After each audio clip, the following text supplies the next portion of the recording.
We have the tech to get food delivered in 15 minutes, but we all have horror stories about buying tickets. The Game Time app gives fans the advantage. Get amazing tickets in just a few taps. Fees are included, so what you see is what you pay. And the Game Time guarantee means authentic tickets at the best price every time. Take the guesswork out of buying tickets to concerts, sports, comedy, and more with Game Time. Download the Game Time app and create an account for $20 off your first purchase. Terms apply.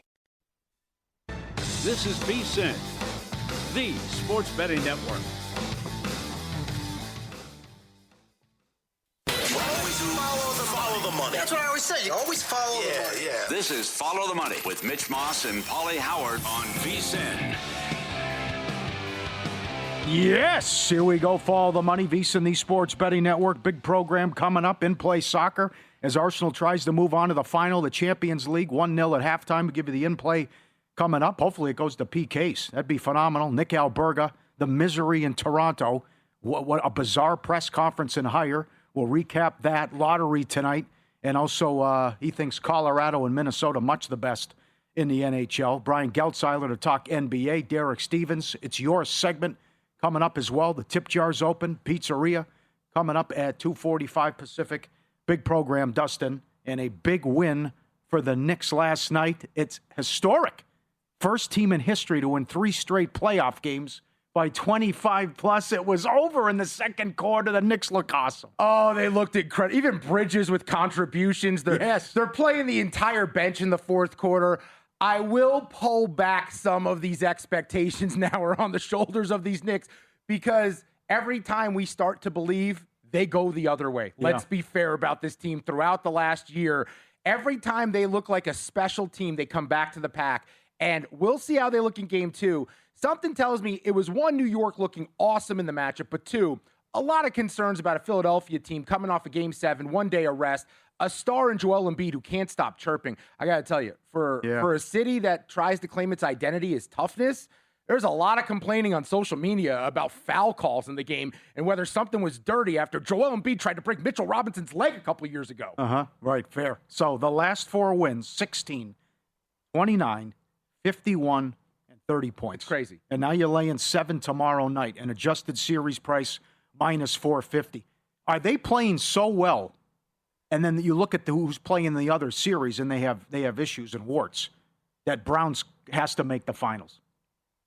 Oh, no. Yeah. I think Mike Brown's gone if they don't make the finals. Yeah. But why else do you fire Tom Thibodeau? Tom Thibodeau's out because you had to get over the hump. If he doesn't at least get to the finals, no one's going to fault him for losing to Oklahoma City. But what they did the last 4 days, it is the largest point differential in any 4-game span in NBA playoff history. It's absolutely insane. And this was kind of the dream. This was the idea. And if we're going to talk about the regular season not mattering, it didn't matter for the Knicks. Now's the money time. Now's the time to show up. And credit to them when their backs have been against the wall, when they've had to make a statement they have. But I would consider a play on Philadelphia plus 7.5 in game 2, at least in the first half, because they can't look worse than they did in game 1. Yeah, and I understand they did the right thing. A loss is a loss. Who cares if it's by 1 or 50? But did you hear this last night on the broadcast? The last time Embiid played 6 games in a row was 2023. Oh my God! Come on! I'm so over this guy. I mean, do you think he's going to tap out here, or something's going to happen soon enough? 2023. That's ridiculous. Yeah, you can't rely on him. I'm done defending him. I've been an Embiid apologist in the past, but the complaining about the fouls when you actually went to the foul line more than the Knicks did, how are you going to complain about and flopping when you're the only 7-footer that weighs like 300 pounds that I've seen hit the floor after someone blows in their ear? Like, come on. Yep. So attention, please. I need your attention. Again, we have to point out cat assists and a mispriced prop. So he's up to 4.5 now, but still it's too low. He has 6 assists, and he only plays 20 minutes as he's in foul trouble, and it's a blowout. This is the gift that keeps on giving. That's number 1. The other one is Paul George. Paul George has scored at least 15 points in 16 of the last 19, and 7 games in a row he's made at least 2 threes, and he cashed last night most threes in the game 6-1. It's like Brian Mahoney said with us yesterday, you're surprised when he misses. Couple correlations there. 1, Paul George scoring's been good. Rebounds and assists continue to be a little bit down. That's still something I want to attack from a prop perspective. And then the correlation of Jalen Brunson to Cat. If Cat is getting more assists, that's fewer for Jalen. And to me, this matchup with Philly, it screams more scoring-centric for Jalen Brunson. He eats up this team. He had 27 points at the half, 3 of 6 from 3 in the first half. He's the first player to score 35-plus points in 5 straight playoff games against the Sixers since Michael Jeffrey Jordan. Oh, very good. Very good. So those are ones to look at as well. And I will point out, Stankoven is 6-0 with his shots on goal over in Carolina. Carolina's won every game, and every game has stayed under, but the vicious push in one of them against Ottawa when there were 3 goals scored in the last 2:30. So those are props that keep cashing. And the other one, how things have changed in the Minnesota series with the price. The Timberwolves opened a 13-1 dog. Now they are plus 165 to win the series after they steal game 1. And it was just bizarre what that Wemby had an all-time performance with the blocks record, but he shoots 8 threes, doesn't make one of them. Where is the De'Aaron Fox, who was awesome with Sacramento, was on a max deal? Where's that guy? Oh, that was a big miss by me. I had over 17.5 points, and I'm just watching him, and he's doing nothing. He's not even getting good looks. And then in the second half, he finally started knocking down a few shots. This team needs the guards to play better. They need more. Castle can't foul out. Yes. You can't have Castle fouling out. That killed the rebound prop that I had on him. But credit to Minnesota. Backs against the wall. No one believing they stand a chance. I was already writing in Oklahoma City taking on San Antonio in the Western Conference Finals. I did not think they would do it. And Anthony Edwards had a legacy day because he wasn't amazing. He wasn't perfect, but he just grinded it out. And when we see all these other athletes that at times are resting or dropping back, he wanted all the smoke late in the game, and he came up big in the fourth quarter. He's supposed to be out a month. He missed 2 games. He comes back, and he was awesome. He had 11 in the fourth quarter alone. 9 minutes there, 5 of 7 from the field, 1 of 1 from 3. He doesn't do that, they're not winning that game. And credit to Chris Finch.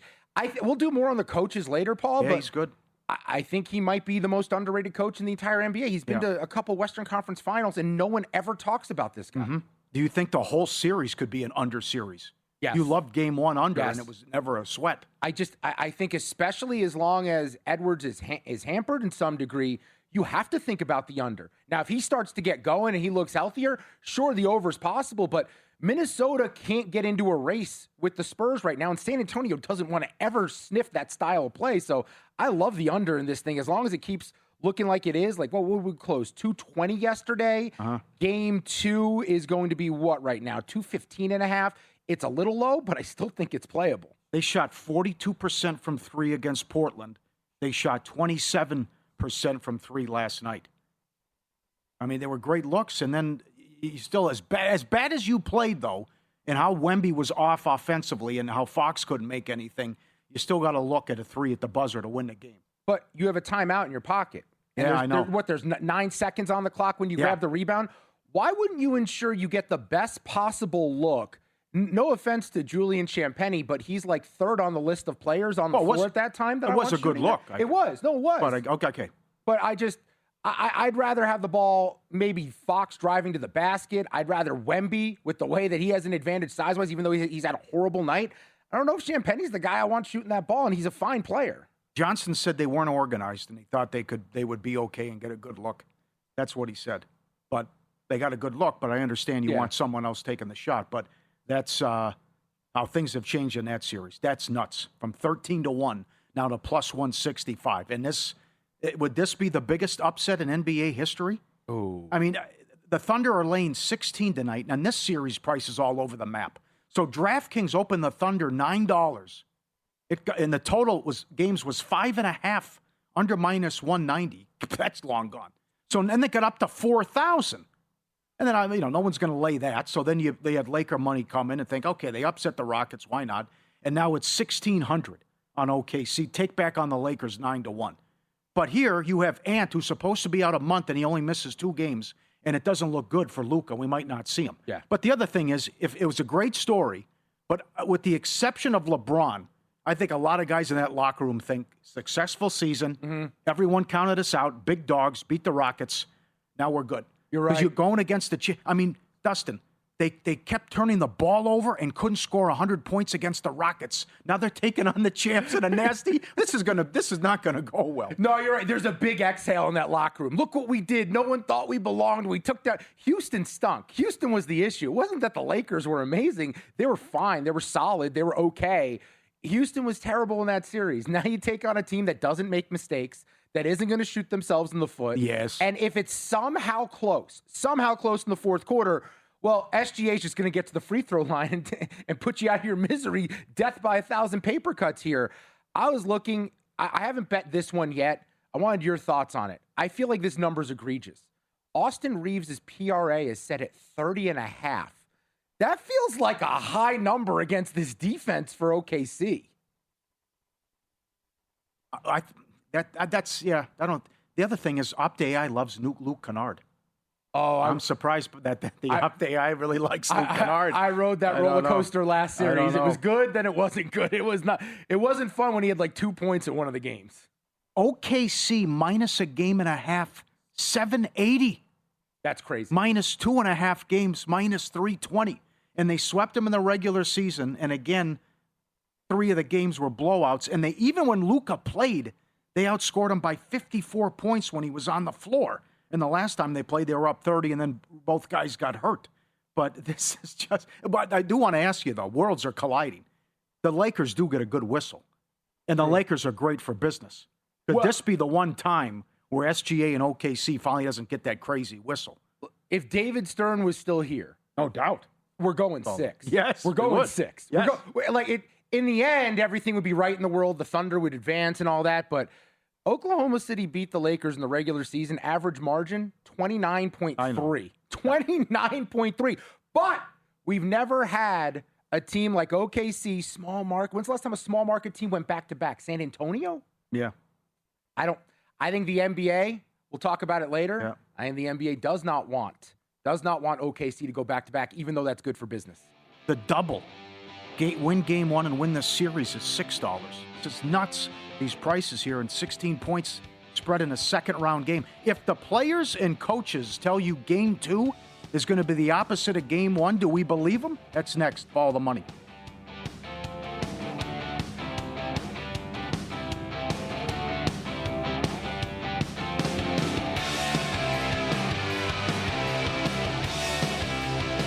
So you're listening to this podcast because you want an edge. But what if I told you you're only halfway there? You've got the mindset. Now it's time to get the toolkit to match. Here's the thing. Pro bettors spend thousands on data and tools, but what they don't want you to know is you can get the same edge for a fraction of the cost with VSiN Pro. With VSiN Pro, you get access to expert picks, public betting data, prop projections, powerful tools, analytics, and more. Tap the link in the description and see why thousands of bettors are already using VSiN Pro to cash more bets.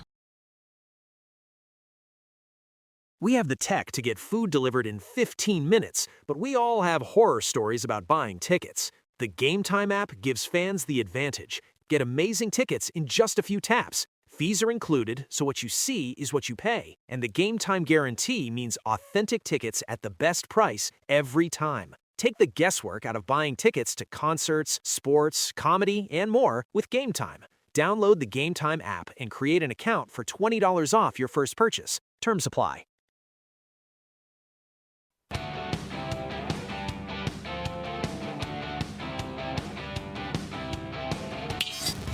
This is Follow the Money on VSiN.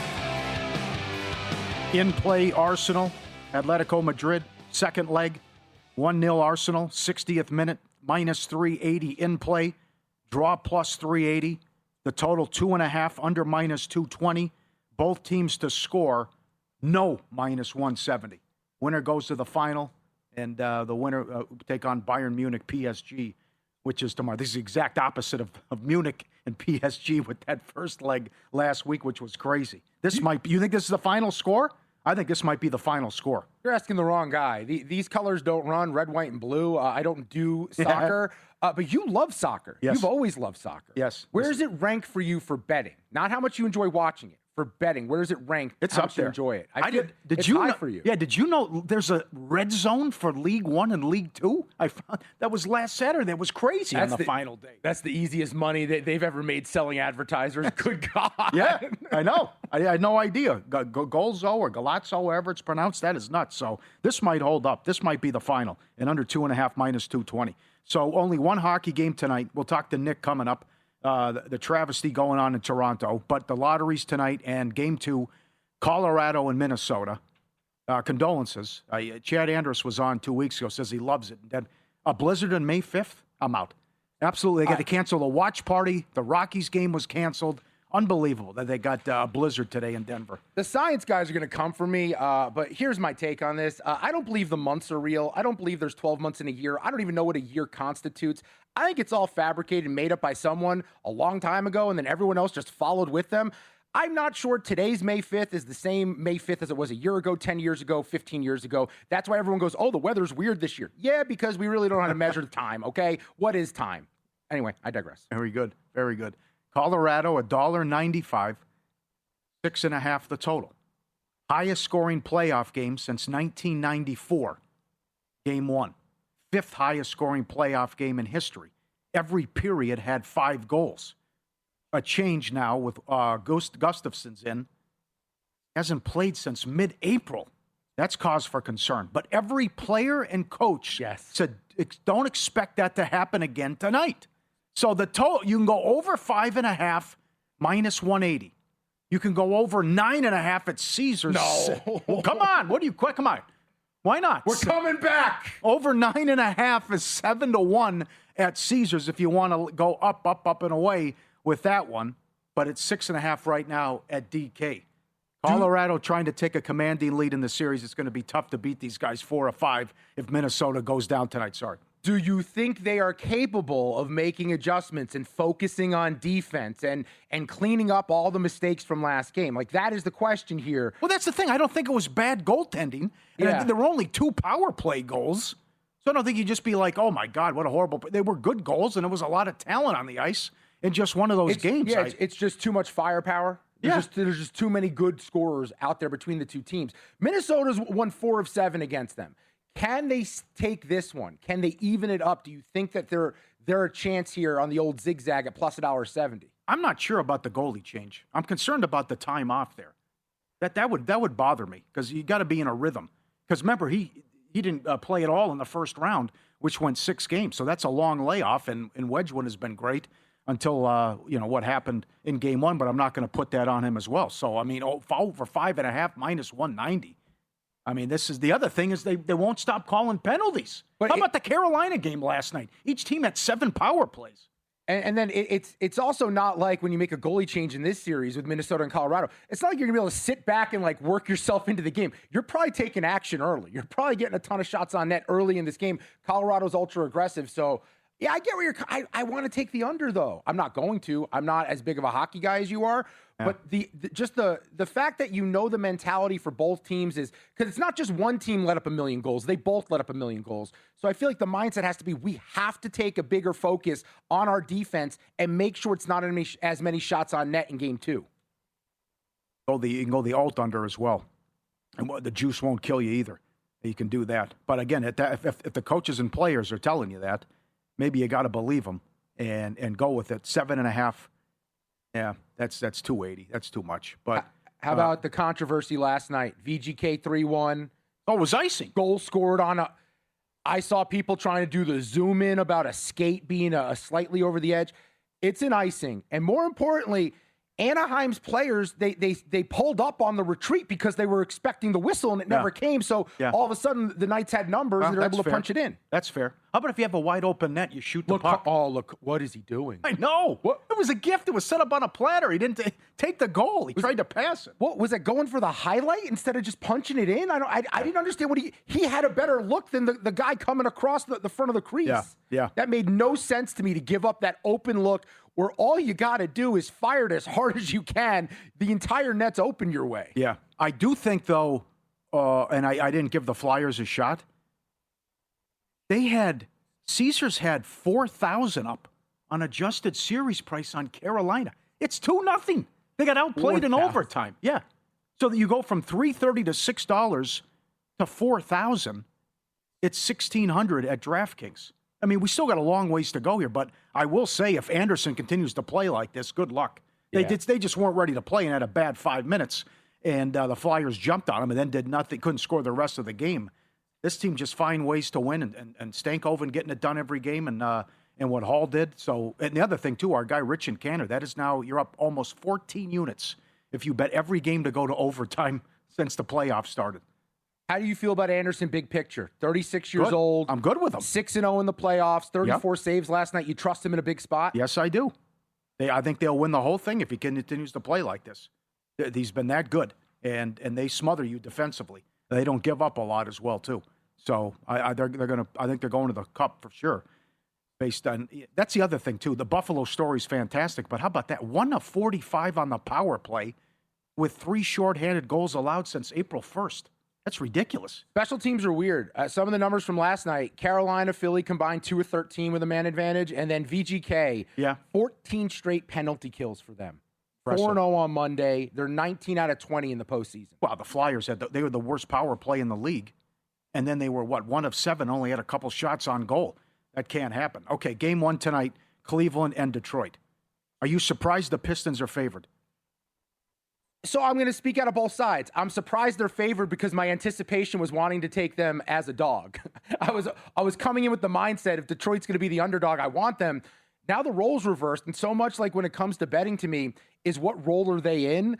I don't know if I want to lay 3.5. As much as I think Detroit is mentally stronger, a game 1 catching 3.5 with a team that, at least in the fourth quarter, I know there's 3 or 4 guys who can knock down shots for the Cavaliers. Detroit's got one guy I trust and the other one in Tobias that I kind of believe in, but at some point that run comes to an end. Yes. It's Bickerstaff against his former team. He was fired because he couldn't go deep in the playoffs. Detroit minus 120 to win the series and 3.5 tonight. I am surprised. But certainly the track record here with Harden and Mitchell. And Mitchell, who's been on 6 50-win teams, has never made a conference final. But this is where Detroit can use their physicality. Yes. And that's got to be the key because the Cavs are going to play the math game. Because they're a top team in average attempts from 3 and how they shoot it from 3, and Detroit's near the bottom. So that's how they can make up the points here. But this is where, to me, it's about Duren. What Duren am I going to get? It's all Duren. Well, he doesn't have to face his ex's current boyfriend this series. So that's a positive. Wendell Carter's not on the other side finally. I'm with you. I'm on Duren over rebounds tonight. I think he absolutely is critical in that aspect. By the way, under 9-3 last 12 meetings between these two teams. I love the under 216. We're in Detroit. Okay. They're going to play it on their terms. They know that they can't go shot for shot. So the Pistons are going to muck it up. They're going to be really aggressive on the perimeter. And then Duren, Beef Stew, all those dudes underneath need to limit the second chance putbacks. And oh, by the way, Donovan Mitchell, look at the road splits. Not good this postseason on the road so far. He's been disappointing. I don't know what his deal is. But that's also, what Allen do I get? You know, I don't expect the game 7 Allen, but also he could be a force here too. And there's so many guys on Cleveland that can score. OpDI loves Thompson tonight for Detroit with his points. And they love Tobias Harris assists. Oh, my God. That feels like stunned. A little overreaction. Look, Asor Thompson, I don't know if I want to bet any of his point-related props just because he's going to be on Mitchell and Harden to some degree. I think he's going to have his work cut out for them running around with them all day. I don't know how much he contributes offensively, and it's not like he's going to drain a bunch of threes at some point. So you're looking at 2s and fouls for him to get over his point prop. If I was going to bet him in any way, it'd be the rebounds or assists or combined. Yeah, it's a tough series because Detroit shouldn't have beat Orlando. If Wagner doesn't get hurt, they don't win that series, and then Orlando's up 24 in the second half at home in Game 6, and then Cleveland goes 7 against a team that was 500 since December, couldn't rebound, couldn't shoot threes, and we're down 2 starters. Yeah. So it's a tough series.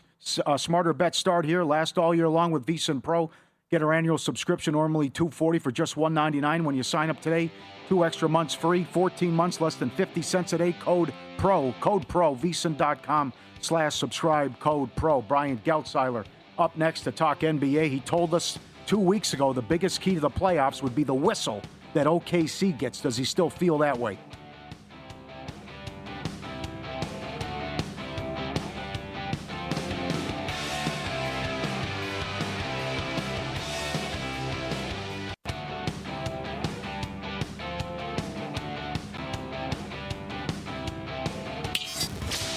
This is Follow the Money on VSiN.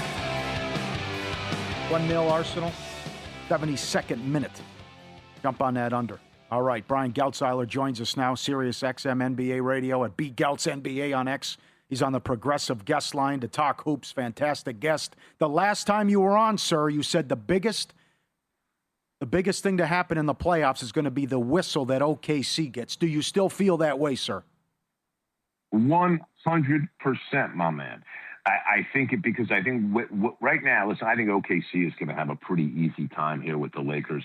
And it would be a harder time if you had Luka, but I think either way, they're going to win that series. And so we're looking at either OKC against either San Antonio or Minnesota, against either of those teams, especially if we don't see Jalen Williams. And I think it's such an important factor with all the stuff we're talking about, with injuries here and Tatum missing a game 7 and, you know, and Anthony Edwards and his injury and all of that. The one that nobody's talking about is Jalen Williams. Dude, last year had over 40 points in a NBA Finals game. That Jalen Williams, he's a very important player to what they do and allows the ball to be in SGA's hands a little less, preserves SGA for late in games. When SGA is playing more fatigued basketball, he is going to lean into foul baiting in a way that's extreme. Listen, it's probably a little extreme before he gets tired, but once he gets tired, foul baiting becomes almost the majority of the repertoire. So how he is officiated as we go forward in these playoffs continues to be a major, major factor in who we're going to see come out of the Western Conference and potentially win the NBA title. Geltz, they're minus 155 favorites to win the whole thing, the Thunder. We haven't had back-to-back champs since 2017-18 with the Warriors. If there was one thing that stands out to you, what would be the one reason why they wouldn't be able to go back-to-back? You know, Dustin, it's a great question. And what I'll say to you is this. I think the reason that they wouldn't be able to go back-to-back would be because what we saw out of the regular season with how well San Antonio matches up with them is real. And I do believe that it's real. Listen, I think if they draw Minnesota, they beat Minnesota last year. Ultimately, they're a little too athletic for Minnesota. No one is too athletic for San Antonio. And we rarely see Oklahoma City struggle with guards' athleticism and guard speed. They have great athletes themselves. They struggle with Fox and Castle and Harper in a very, very big way. So, yes, they're minus 155 right now. But part of that, I think, listen, has to do with the fact that the Spurs are going to be in a dogfight here with Minnesota. But if they have to face the Spurs, all the spots they have advantages against every other team in the league, they have disadvantages against San Antonio. And it will be a massive, massive struggle for OKC. Listen, we know this, guys. Like, if we see a Detroit Knicks Eastern Conference final, what happened in the regular season, I'm not going to say it's going to be meaningless, but it's going to be relatively insignificant. I think San Antonio has a swagger against OKC that they would bring to a series that would be a little threatening to the Thunder, that in a way that the Thunder wouldn't feel against any other opponent in the league. Okay, great answer. Is your takeaway from last night, they were 27% from three, and they just couldn't knock down shots like they did against Portland? So are you still picking the Spurs to beat Minnesota? I am. I picked the Spurs in 6 initially. This may have kicked me a little more towards 7, although I don't like to make changes on that stuff. Mostly because, first of all, I knew Anthony Edwards would play at one point in the series. I did not think he would play last night. And I think this general act of him coming off the bench is such a big boon for the Timberwolves in 2 ways. Number one, when you have a player on a minutes limit, you know how much easier it is for a head coach who doesn't have to start him? So the first 6 minutes of the game, he doesn't have to put him in. That's 6 more later that he doesn't, if there's a bad run and he wants to go to his best player, he has some latitude later in the game by not starting him. But when you have a player of Anthony Edwards' stature, there's only one way you could not start him. He's got to agree. So Edwards saying, hey, yeah, that's cool with me. I'm good with it. And then Shannon had 16 last night and has looked much better in these last 2 games and replaces some of that athleticism. For Minnesota, there's a coming together of this group. McDaniel's upgrading his game, Gobert playing at a higher level than we've seen in the playoffs the last couple of years, that I think is going to be tough for San Antonio.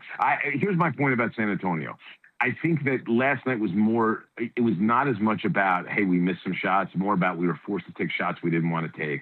Wembanyama should not be taking 8 threes out of 17 shots. I agree. They have to kind of focus on locking that down. Because here's the thing. If I told you that three guys starting around Wembanyama and Fox, who went 0 of 12 from three. The other three guys, Champagnie, Vassell, and Castle, okay, would go 9 of 18.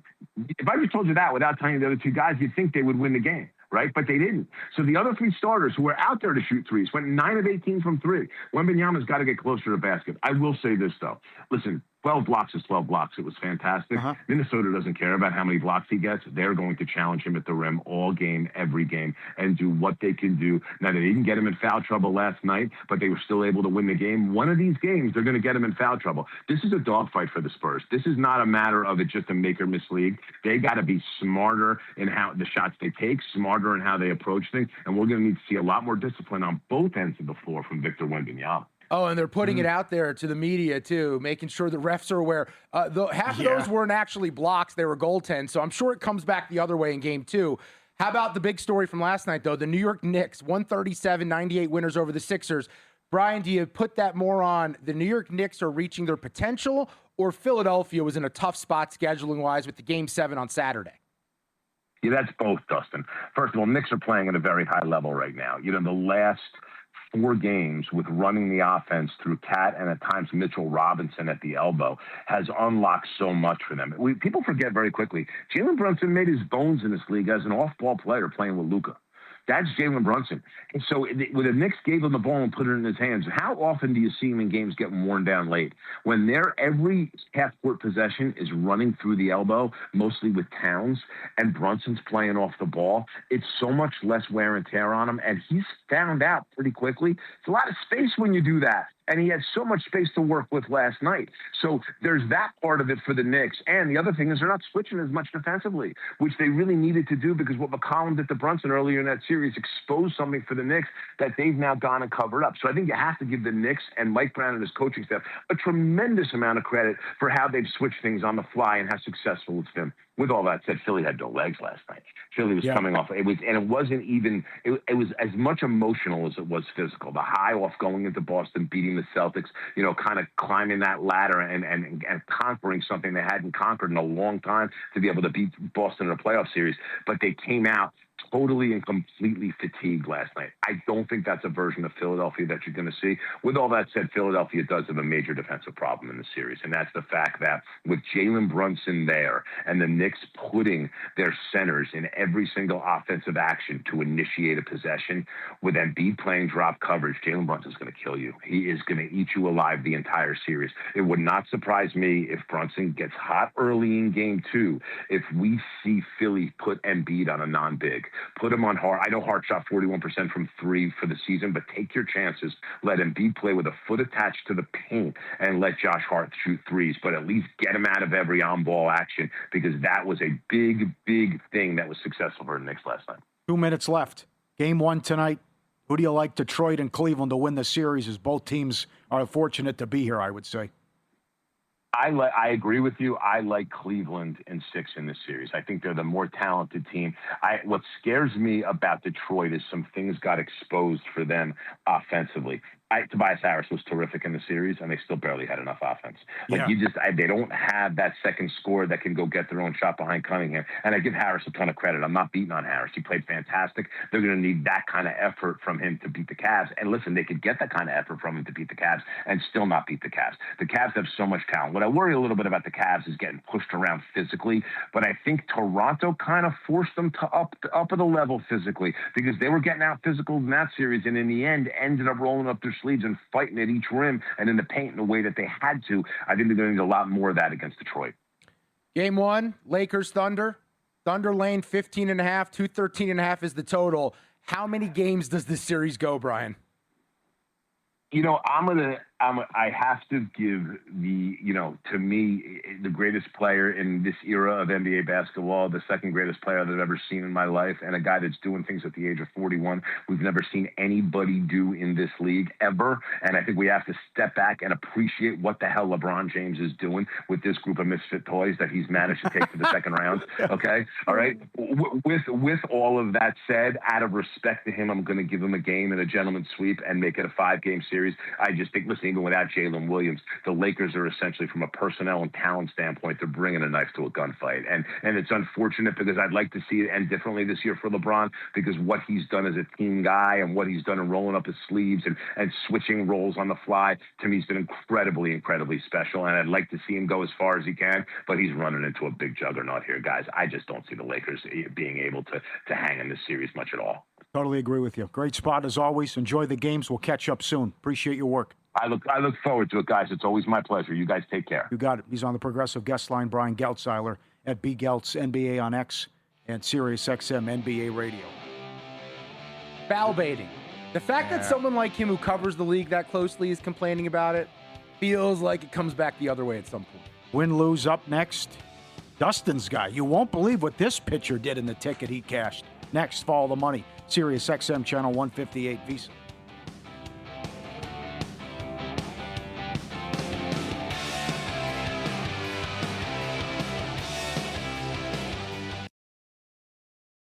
We have the tech to get food delivered in 15 minutes, but we all have horror stories about buying tickets. The Game Time app gives fans the advantage. Get amazing tickets in just a few taps. Fees are included, so what you see is what you pay. And the Game Time guarantee means authentic tickets at the best price every time. Take the guesswork out of buying tickets to concerts, sports, comedy, and more with Game Time.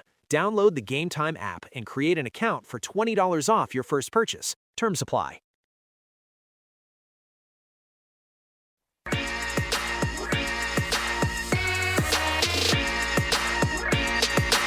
Win Some, Lose Some is sponsored by the Sharp Plays. Were you a winner last night? Wow, winning. Or was it a rough one? Well, they can't all be winners, can they? Loser! You're a loser! Pauly Howard recaps the night in sports betting in Win Some, Lose Some. Props cast you will not believe. Timberwolves money line was 6-1 before the Edwards news. Plus 350 going into the game, 14.5 down to 10.5. Most points, Randall plus 650. What a bizarre game it was. Most assists, Old Man Conley, dead heat with Fox. Conley was 50-1. Conley was 75-1 to have the most made threes. He's still a pro. You got to guard him. He's wide open. He hit 4 of them, and that somehow held up. How about this? You shouldn't be allowed to trade a player from your team at the deadline, have them released by a tanking team, and then sign them, and that player's eligible for the postseason. That just feels like something shady's going on. Yeah, I'm with you. Huge tickets. Old Man Conley. This is what a racket this is. Fantastic. Knicks, first team in NBA history to win 3 playoff games in a row by 25+. Knicks up 15+ at the half, plus 750. Most threes, PG, 6-1. 16 of his last 19, he scored at least 15. 7 games in a row, he's made at least 2 threes. Most assists, Cat, 8-1. They still haven't moved that and adjusted it properly. 4.5 for game 2. Let Cat eat. Let him cook. Most rebounds, Hart, 4-1. Hurricanes, Flyers, overtime, plus 350. Carolina, 6-0 in the playoffs, 5-0-1 underrun. And he had 3 goals in the last 2 minutes of the push. Stankoven, shots on goal, over 2.5, over 6-0, cashed every game. Everton, Man City, draw 4-1. Nottingham Forest, 6-1, they shocked Chelsea. MLB, the daily. You love this, the daily specials. I'm looking at it right now. Isn't it fun? I haven't messed around with it this year. I totally spaced that it even exists. And now I'm like, you know what? Because there's always certain teams that you can attack every day. Like the Angels, as we saw last night, a team you want to attack with strikeouts. They're striking out 10 times per game. That is absurd. Yep. 30th in all of baseball. Every day at Caesars and Will Hill, you can bet will there be a no-hitter, grand slam, and most runs, highest scoring game, and pitcher to have most strikeouts. Most runs, the Yankees, 12-1. Did it for Sterling. Highest scoring game, 11-1, as the Orioles get pounded again. Most strikeouts, Martin, got my vacuum cleaner, 14-1. Your guy. What a performance. White Sox do it again. Soriano, that might be it. Yeah, coming back to the... Can Martin be in this conversation? Probably not. Pitching above his skis a little bit, but he's on a run, man. We're going back 5-6 starts for this guy. He's been tremendous. Yes, that is something. That a big ticket cash. Subscribe, be part of the team, vsin.com. Our radio and podcast friends, you always want to see these tweets and videos. At Pauly Does Vegas on Instagram. Send them in, we'll put you on. Look at our guy here. You got volume? No volume. Damn, I'll have to play it tomorrow. Well, he knows what he wants. It's his birthday, and he's at Starbucks, and he waited outside for the pup cup, and then the lady had to go in the back. I'll play it tomorrow. She had to go in the back. She ran out, and he is howling. I mean, he is throwing a fit on his birthday as he turned 6 that he wants the pup cup, and the lady was little. Had to turn around. It's fantastic. That's a big boy. Yeah, I know. It's wild that some of these people just show their dogs, and they have like 200,000 followers, and it's nothing but the dog stuff of the dog. People can't get enough of this. And they do the voice stuff. They do a different voice for the dog. They make it the dog's account. Yeah. How much money are you making on that thing? I know. You quitting the day job? All right, some bad beats. I'll go get a dog right now. Yeah. You can move it. I mean, you get a lot of views. It's incredible. Ducks plus the goal and a half. Ooh. How about Marner flipping that in the air perfectly and it goes in? And the empty net goal with 6 seconds left. You got to be kidding me. It was from behind his own goal. And it went in. And the Reds blew it in the 9th. The Cubs have won 12 in a row at home as they get it done and walk it off. What a story. I had like 4 home run bets in that game. There was 3 or 4 home runs, none from the guys that I bet on. Conforto with the walk-off. Sports calendar never stops. Sharp Plays covers it all. Winning for 15 straight years. The Mr. Poison tweets every day. Great intel, trusted sources, pulling in info from bettors and sources and pushing it right to subscribers in real time through all sports. Respected, watched, and feared. When they move, the books take notice. Start winning with them. SharpPlays.com. All right. I told you it's going to be a 1-0 final. Got 2 minutes left. The exact opposite will happen tomorrow when we're on the air with PSG and Bayern. So it's unfortunate with Luka, and to me, this would be the biggest upset in NBA history if the Lakers are able to pull this off. And I know it's only 9-1 take back, but you mentioned it earlier. The average score was 125-96, and even when Luka played, they eviscerated him. So you're not going to have Luka. You're not going to have Williams though as well, but. Tinfoil hat guy always likes to check in from time to time. The ratings are up, highest ratings in 33 years so far for the NBA. But last year in the finals, not good when you had Indiana against OKC. So we like dynasties, but this OKC is not good for business, and they're a tough watch with the foul baiting. No, I don't think the NBA wants them in the finals. I think new blood is something that they're rooting for when you have a small market team. You can't have... No offense if you're listening to Oklahoma City. I love you. I'm sure you live a very fun life there. It's just not for me. No offense. You can't have a team from that city building a dynasty going back to back to back. If you win 3 out of 5, 3 out of 6, whatever it is, that's totally fine. But if the league becomes stale and boring because a team from Oklahoma City is making it unwatchable, the NBA is in bad business. They just can't have that. Yeah. I don't know if they come out and do anything about it, but it's not like San Antonio and Minnesota are major markets. But you said the best point. Everyone wants to watch Wembanyama. Right. That's the old, does my mom know who he is? Yeah. Will my mom watch the game type thing? And everyone will tune in to watch the alien. If he's now Spurs Lakers is the nuts. It's not going to happen. Knicks Lakers. Knicks Lakers. Knicks Spurs is top notch as well, and the league would love to see that too. But to have the Knicks this close, and they haven't been there since 1999, and what they've done, I mean, the league can taste it right now. There's the OKC Knicks is fine. I don't know how competitive it would be, just that they're so damn good. But if you can get Knicks Spurs. Knicks Thunder, that's good. That's strong as well for the league. Well, here's the reality of the realistic teams. The NBA is desperate for the Knicks to be there. No offense to Detroit or Cleveland. They don't want either of those cities involved because most of America's not going to care.